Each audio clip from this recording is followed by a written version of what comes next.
Hey guys, it's Alicia with WTI.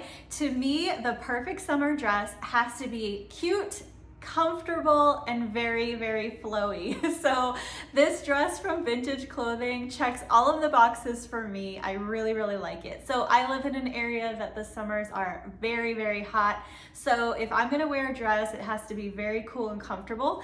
And this one is just that. So I love a lot of the features about this dress. I love this pattern and I think it's really, really cute. This is the navy with floral. It does come in a bunch of different options so you can find what works best for you. I got it here in the size medium and I typically wear about a 6 in dresses, and I like that it fits with a little bit of extra room.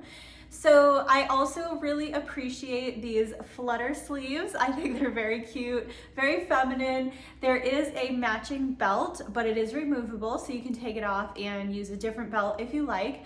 There is a little snap button at the top, so it keeps you covered, which is really nice, keeps the dress in place.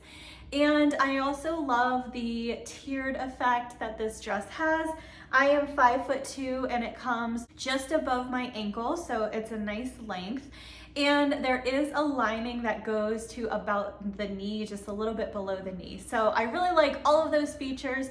Overall, this dress is really cute, so comfy, very flattering on lots of body types, and I think it's just a really great find, and that's my point of view.